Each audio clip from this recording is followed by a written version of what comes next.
Polygamy, polygyny. If someone is a student of the Bible and knows exactly what it says, just believe what it says. It's just that simple. I'm going to use the proper Greek term for it rather than polygamy, because polygamy is I guess you would say it doesn't really truly define the biblical perspective of it, because it is granting both male and female multiple partners. But the book doesn't speak like that. So the proper term is polygyny. And if you are a man and woman of truth and you believe the Bible, you would take what the Bible says over and above the opinion of a lot of people, because people have a lot of opinions today that they try to pass off as truth. So the question is polygyny. Well, Abraham was the father of faith. The proper Hebrew term is how many Ashayas or women did he have? And we know where that led. He's the father of faith. And I often tell people that if Abraham was so wrong in his polygyny, or having more than one woman, when Hagar left and took her son Ishmael and kicked the traces, why did the Most High tell Abraham to go back and submit herself to her maid, her handmaid, which was Sarah or Sarai?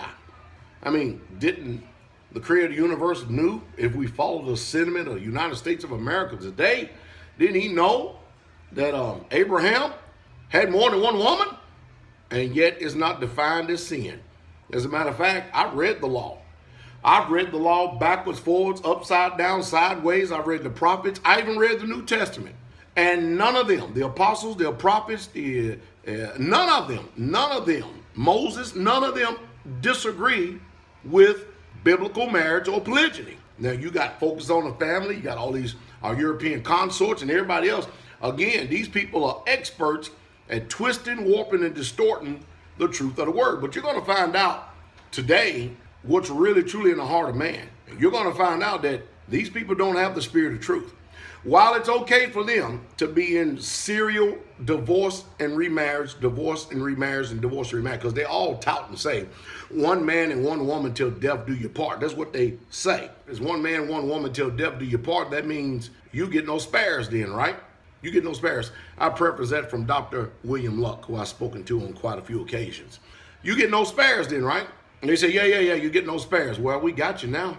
Because if you get no spares, then that means if the first marriage doesn't work out, you've had your one woman, you've had your one man, and you can't get married again. But see, what happens is when things don't suit people today, and it doesn't fit their philosophy and their theology and ideology, they twist the scriptures, they warp the scriptures, they do everything they can. When the scriptures no longer matter, then they default to secular man or the laws of the government of the world today. Which, is that nonsensical? Do we really truly think that the Most High Yah loves America simply because we say, God bless America? No, Yah loves himself, he loves his laws, he loves his people. Then you go to Jacob. I mean, after all, we always talking about 12 tribes of Israel. Did not Jacob have 4 women? Did he not? I know many of you are probably saying, why not you saying wives? Because wives is a European term. It's not Hebraic. It doesn't bring the truthfulness of the subject. But Jacob, the progenitor of the 12 tribes of Israel, had 4 women. Yeah, only once. And out of those 4 women, he produced 12 sons. Simply amazing, isn't it?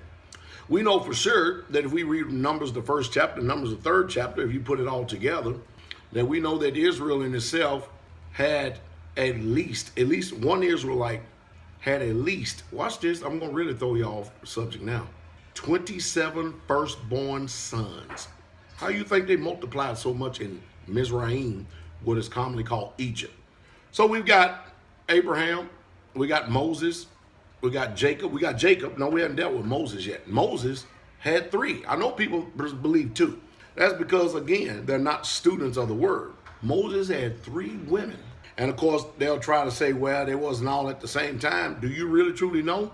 I know the one thing, Abraham had 2 women at the same time. Jacob had 4 women at the same time, if not more. Matter of fact, Abraham, not only did he have what we would call commonly today multiple wives, but he had concubines as well.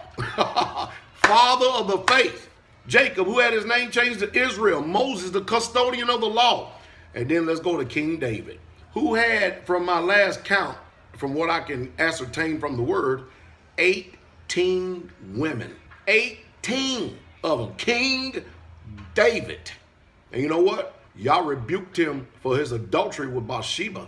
Bathsheba he did. But he never ever rebuked him for his polygyny. Then let's go to the New Testament. Of course, we all know about Solomon, right? And it's never ever rebuked. So we go to the New Testament and we see, if you really truly read it, where did those brothers of Jesus come from? Because all of them didn't come from Mary, which we know to be Miriam, but the Europeans changed it to Mary. You know, they add their names to the books all the time. You know, I'm using terms that you're familiar with, names you're familiar with. But where did that come from? At least, you know, what we will call a first century historian, Josephus, he actually spoke about, he's an historian. He was a traitor historian too, and he actually spoke about how polygyny was a common practice amongst Hebrew Israelites. America does polygyny today too. There's nobody, especially those that are against polygyny, there's nobody in this country, in the United States of America, that is really monogamous or monogamous. Before a woman even gets married today, I've heard some women has been with upwards of 50 and 60 men today before they even get married.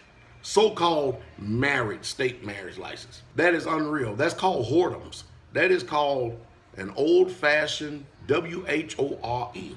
That's what it's called. What about the men? It's called a whoremonger. So you mean to tell me that you people going to champion yourselves as people of morality, that you have the right to be able to define morals and ethics when your outlook on the scriptures is skewed? When I come back next time, we'll deal with the subject of one. You know, let every man have his also own. We'll deal with one and own at a later date here. But hey, you people got a lot to come to. More than anything, you should be upset that when you got married, you didn't marry a virgin.